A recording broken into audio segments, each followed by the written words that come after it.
Ustedes saben que los médicos no solo nos dedicamos a prevenir, diagnosticar y tratar enfermedades, sino también ustedes, los que no son médicos, pueden ayudarnos a curar. Una forma de curar es efectivamente la donación de sangre. La OMS del 2013 al 2018 más o menos ha registrado que cerca de 13 millones de unidades de sangre donadas por donantes no remunerados se han recolectado. Parece bastante, pero es poco. Efectivamente, y me voy a sumar a esta responsabilidad como profesional. Los trabajadores sociales también nos dedicamos a promover la salud, ¿no? Y a justamente generar conciencia sobre las donaciones. Y es algo que ha estado aumentando en los últimos años. De hecho, donar es un acto de amor, ¿no? Es un acto de amor social. Y de hecho, en el 2019, de toda la cantidad de donaciones de sangre, solo el 13.3% fue por donación voluntaria, que de hecho era un 4% más que el 2018. Sin embargo, aún podemos hacer algo más. Podemos ir nosotros por nuestra propia cuenta y meternos en las campañas de donación de sangre voluntaria.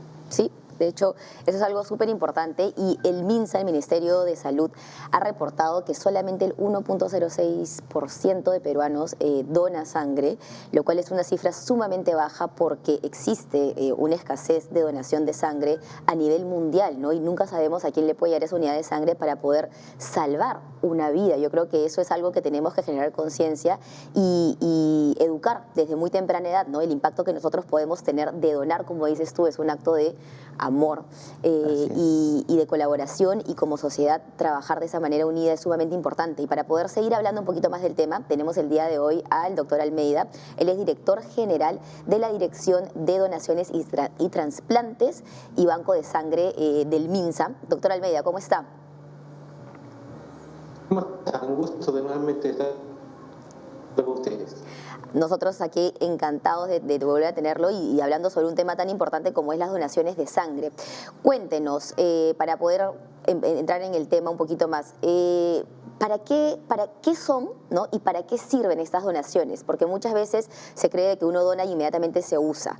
Se guardan en un banco. ¿Nos puede explicar un poquito muy general y para poder entender las personas que no saben muy bien aún qué es y para qué sirven estas donaciones?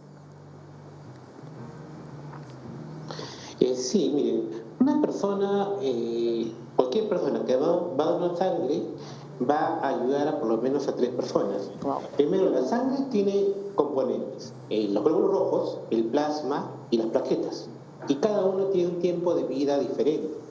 Los glóbulos rojos pueden estar más o menos 40 días para poder ser utilizados como máximo. Las plaquetas una semana y el plasma puede estar hasta meses. Entonces vemos que uno puede ayudar de diferentes formas. Y las necesidades son diferentes dependiendo del establecimiento, dependiendo de los casos, ¿no? Por ejemplo, se requiere mucho para pacientes oncológicos, pacientes con cáncer, se requiere mucho para gestantes que tienen hemorragia materna, también se requieren para todos aquellos casos de accidentes, de quemaduras. Son emergencias del día a día que van a requerir de estos hemocomponentes para poder salvar sus vidas. Y nosotros podemos ayudar a ellos, nosotros como médicos hacemos todo lo posible para salvar estas vidas, pero la población también puede hacerlo poniendo su granito de arena, donando sangre cada día. Claro. Doctor Almeida, ¿y cómo es el proceso? O sea, ¿cómo las personas que nos están viendo tienen que acercarse? Porque claro, siempre está la historia de que algún familiar está mal y te llaman para donar sangre del hospital o de la clínica y todo el mundo va. Pero la donación voluntaria, ¿cómo es este proceso? Mira, una persona, en principio, hay que tener claro algunas cosas.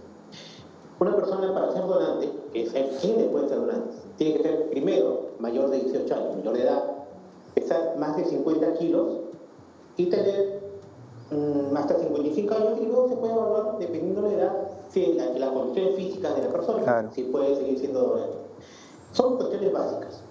La persona que quiere donar se acerca a un establecimiento de salud o a los centros, a los puntos de expresión hemática que tenemos en todo Lima, en diferentes centros comerciales. En Jockey Plaza, por ejemplo, va a tener un punto donde pueden las personas acercarse a donar sangre y se le hace efectivamente una evaluación, ¿no?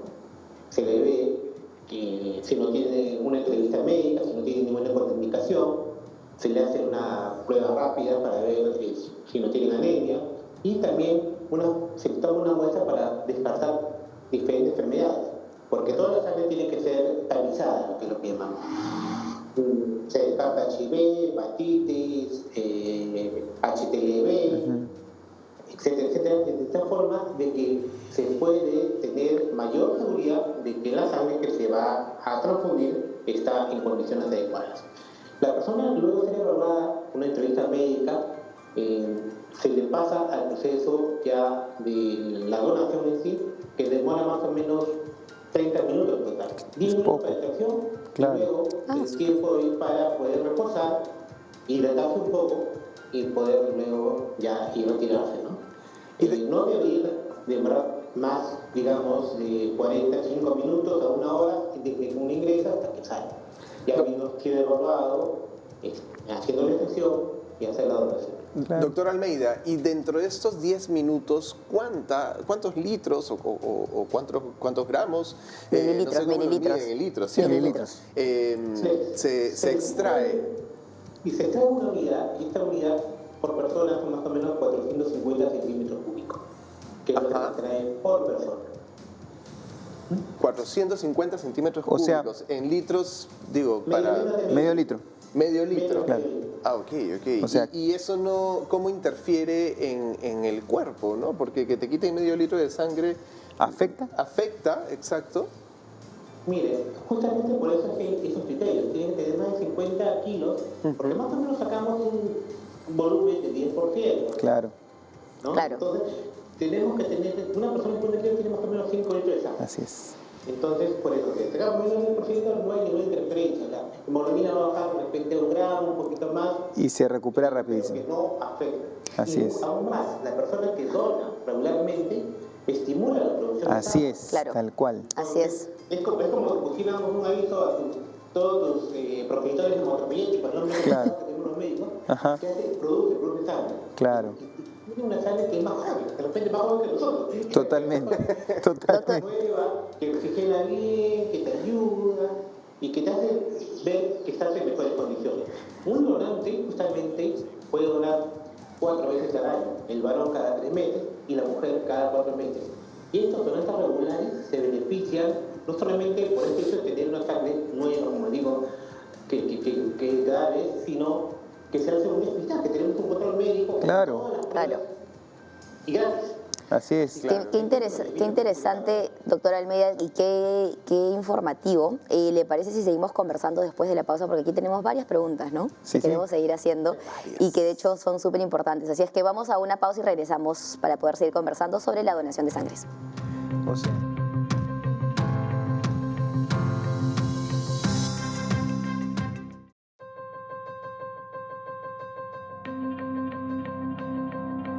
Bueno, ya estamos de regreso aquí en Cada Día Mejor hablando sobre la donación de sangre. Tenemos al doctor Almeida con nosotros conectado aún, espero, sí, ahí está.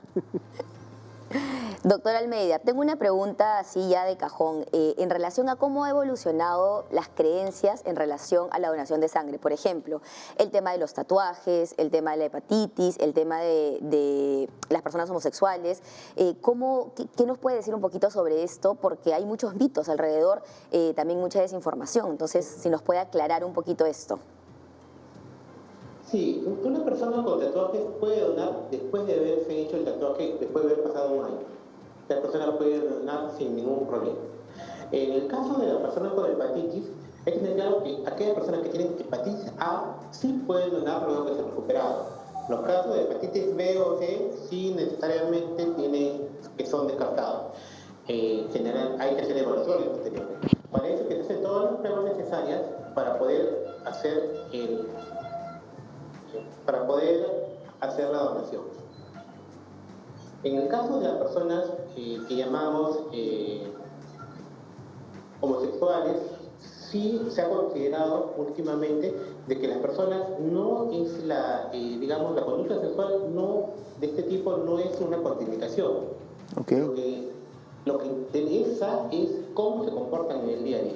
Ok. Una persona heterosexual puede ser promiscua, entonces esa tiene conducta de riesgo. Ok. Hablamos de conducta de riesgo en su caso. Una persona que es homosexual, pero tiene una sola pareja responsable, no tiene mayores factores de riesgo. Entonces lo que se considera es la conducta de riesgo y no los antecedentes de esa persona. Igual que para un heterosexual, Claro. efectivamente. Exactamente. Así es, qué bueno aclararlo porque a veces existían muchos tabúes y mitos al respecto.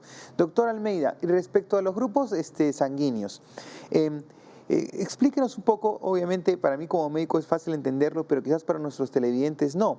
¿Cómo es esto de los grupos sanguíneos, la compatibilidad de grupo y cuál es el tipo de sangre que es más difícil de encontrar? Bueno, acá en el país más del 70% somos O positivos, es lo más frecuente que se tiene, son los que se requieren también en el país en mayor cantidad. Hay grupos que tienen mayor, por ejemplo, tenemos grupos a veces poder obtener un donante. Entonces, lo que tratamos es tener grupos de personas que están listas y prestas para donar en estos casos de estos grupos difíciles. Por ejemplo, a ellos no se les pide que vayan a hacer voluntariamente a donar cada 3 meses o cada 4 meses, sino mantenerlo como una reserva. Claro. ¿Podría, doctor Almeida, repetirnos porque se nos fue el audio cuando usted estaba hablando sobre los grupos difíciles? ¿Cuáles eran estos grupos difíciles? Ya, tenemos grupos, sobre todo los RH negativos. Ok. Tenemos el A negativo y el B negativo que son más complicados para tenerlos acá en el país. Entonces, estos grupos son los que tenemos que, como decía, que cuidar. Así es. Tenemos que hacer que no tengan, no queremos hacer muy frecuentemente la donación, solo que se preferiría que donen en el momento que se requiere, ya que tenemos muchas dificultades. Porque, como hemos hablado al principio, los componentes tienen un tiempo de vida. No es que tenemos en el banco indefinidamente. Entonces, hay que tenerlo. Las plaquetas, por ejemplo, que necesitan mucho, sobre todo para los pacientes oncológicos que estén con cáncer, no duran mucho. Claro. No duran nada. Entonces, tenemos que tenerlo siempre en stock, siempre renovando, siempre teniendo donantes para ello. El plasma, como decía, sí puede estar más tiempo, claro, pero lo demás hay que evitar que se pierda, ¿no? Claro. Siempre hay que tener un stock de lo necesario.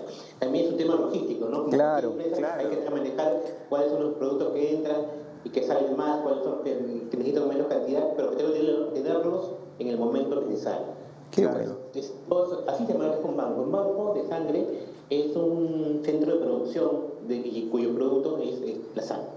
Claro. Qué importante, en verdad me resuena mucho en la cabeza el tiempo de duración de las plaquetas, ¿o era el plasma? Las plaquetas. ¿Una semana? Las plaquetas, efectivamente. Qué bárbaro. Entonces, en verdad necesitamos ir constantemente a donar sangre, mientras más población, mejor. Qué importante eso.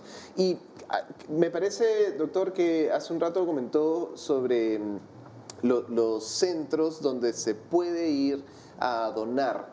¿Solamente se puede ir a donar a esos centros o podemos ir a cualquier hospital? ¿O de repente en qué épocas del año son las campañas? ¿Solamente se hace en Lima? ¿En provincia? ¿Cuáles son estos centros? ¿Un teléfono para contactar? ¿Internet, etcétera? La pandemia ha hecho que cambie mucho el tema de la donación de sangre, porque disminuyó bastante la cantidad de las personas que iban a los hospitales a donar, porque había miedo, temor de contagiarse. Claro. Entonces, disminuyó mucho. Algunos bancos llegaron a no tener ya donantes. No. Pero la necesidad estaba, porque seguían llegando los pacientes, seguían llegando los accidentados, las gestantes. Los pacientes con cáncer, un paciente con cáncer requiere a veces 20, 30, 40 unidades de plaquetas diarias. O un accidentado, una cirugía cardíaca necesita 20, 30 unidades de glóbulos rojos. Entonces, la cantidad es grande. Entonces, cuando empezó la pandemia, se empezó a trabajar con las unidades colectoras extrahospitalarias. Entonces, se ha trabajado con diferentes instituciones, centros comerciales, supermercados, colocando en diferentes puntos de Lima lugares donde las personas pueden acercarse a donar. O sea, ya no es necesario que vaya hasta un hospital. Puede ir todavía. Los bancos de los hospitales siguen funcionando. pero también las personas que quieren donar voluntariamente pueden ir a centros comerciales, como decía el Jockey Plaza, Plaza San Miguel, todos los centros comerciales que se están ubicando puntos de colecta y los cuales vamos rotando cada cierto tiempo. Claro. Puede tener la información de dónde están haciéndose entrando en la página web del MINSA, tanto en sus redes sociales, en Facebook, en Twitter, en Instagram, y también en todo caso pueden llamar al 315-6699 si es que tienen alguna duda o si quieren saber dónde pueden donar. O sea, hay personas que dicen, ¿puede donar? Y no se acuerda bien, pueden llamarnos las 24 horas y podemos dar respuesta a su solicitud. Qué buenos datos. Y la última pregunta, doctora Almeida, ya para ir cerrando, para las personas que de repente nos están escuchando y dicen, uy, ya yo quiero donar. ¿Hay alguna preparación previa para el donante? De repente algún tipo de alimentos, de repente no ingerir ciertos alimentos o sustancias como alcohol, días previos, ejercicio. Sí, hay unas cosas previas y post, ¿no? Primero, hay la creencia de que no tienen que ir a ayunas, ¿no? Claro. No deben ir a ayunas. No, se van a desmayar. Claro. Tienen que ir, pero tampoco decir, ese día voy a comerme mi chicharrón, ¿no? Claro. No comiendo grasoso, un desayuno ligero, bastante hidratación, es lo más importante para poder hacer la donación. No hay ningún problema de haber consumido alimentos. Se prefiere que no sean comidas grasosas. Claro. Y lo otro es que ten en cuenta que por lo menos ese día no deberían hacer ejercicios, sobre todo competitivos, y preferiblemente no conducir. Son indicaciones generales que se dan para las personas que van a ser donantes. Por lo demás, no hay ningún problema. La donación de sangre no engorda, tampoco anemiza. Entonces, hay que tener todos los otros mitos que se tienen, Claro. que hay que tener claro que no necesitan. Muchas gracias, Muchísimas doctora gracias. Almeida. Muy valioso su aporte. Definitivamente tenemos que ir a donar sangre, así que esperemos contar con usted. Seguramente ya hemos hablado de los tejidos, ahora hablemos de sangre. En algún momento lo volveremos a invitar para seguir conversando y que nos siga ilustrando. Gracias, doctor. Mucho gusto. Ok. Igualmente, salud. ¿Y sabes por qué no hay que comer tanta grasa, o sea, comidas grasosas? Porque cuando te sacan la sangre y hay comida muy grasosa, la sangre se pone muy oleosa y eso puede dificultar cuando te ponen efectivamente, que sale más lento y se demora, ¿no? Y a veces el plasma sale también con un poco más de grasa. Son temas muy sencillos, pero en verdad, mañana podemos ir a la sangre, todos, y no pasa nada. Vamos. Sí, de hecho, cuando yo, sé que acá también lo hacen, ¿no? Pero me acuerdo, porque ha sido el último tiempo en el que he estado en la universidad, llegan buses para que los alumnos donen, ¿no? Voluntariamente, y se sorprenderán la cantidad de estudiantes que sí donan, ¿ah? Y vienen creo que 2 o 3 veces al año. Qué bueno. Y creo que eso fomenta también, ¿no? Sí. Esta cultura, La cultura de la donación. donar y de lo importante que es. Y ves ahí a las personas que son voluntarias en el bus dando volantes y dando información y rompiendo estos mitos. Sí, súper chévere, súper interesante. De hecho, hace unos años, cuando pertenecía a Bola Roja, también nosotros apoyábamos a las campañas de donación de sangre y íbamos a justamente promocionar y a informar de por qué es bueno, ¿no? Mucha gente no lo hace por miedo. Así Exactamente, es. por miedo, por mitos, Hay etcétera, que romper los miedos. Pero también tenemos que irnos a un corte porque venimos en el siguiente bloque para seguir hablando de la donación de sangre. No se vayan, regresamos en Cada Día Mejor.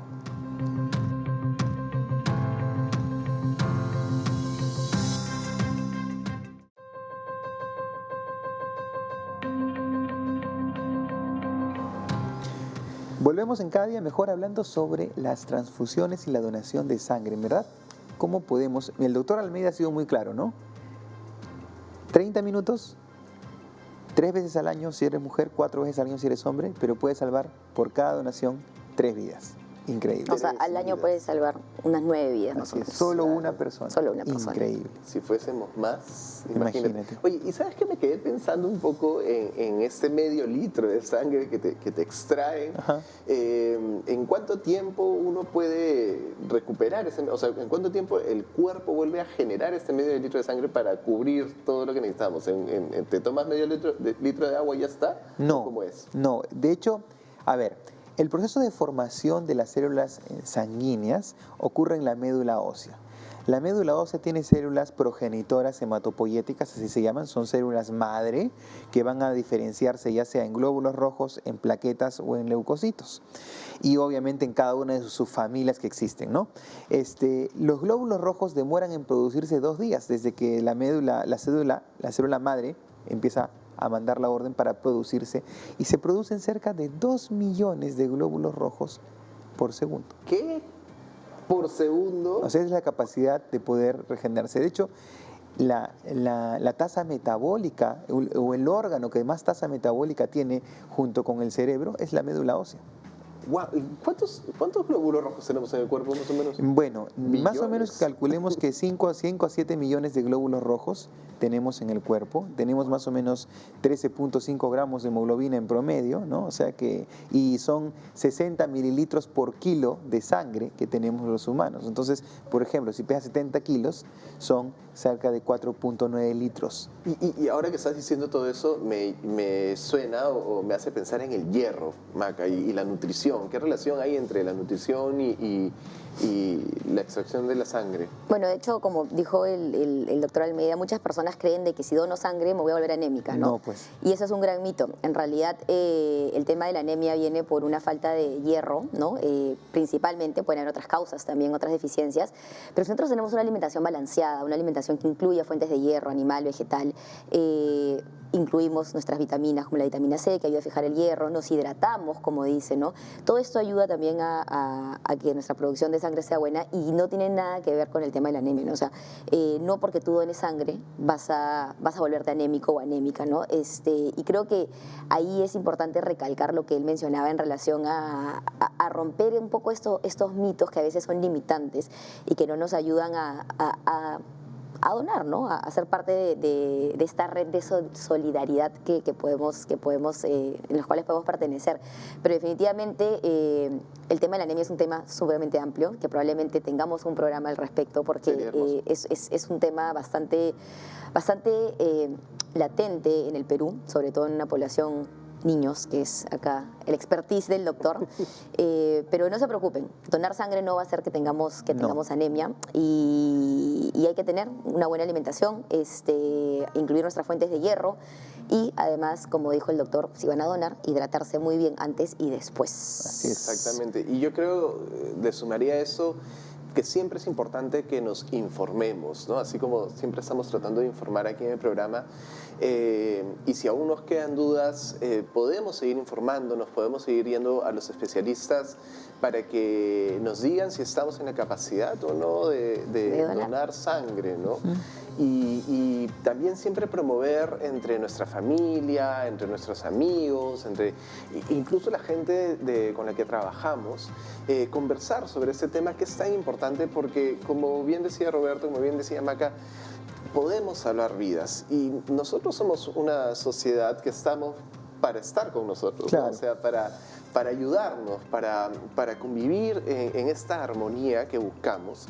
Y esto de salvarnos entre nosotros es parte de esta subsistencia de nuestra especie y este amor por nuestra gente, ¿no? Así que la cultura de la donación. La Así cultura es. de la donación, creo que es sumamente importante tener muy en cuenta eso. ¿Sabes qué también es importante? Eso, muy bien. Ya sé qué vas a decir. Las redes, Ah, sí. así es.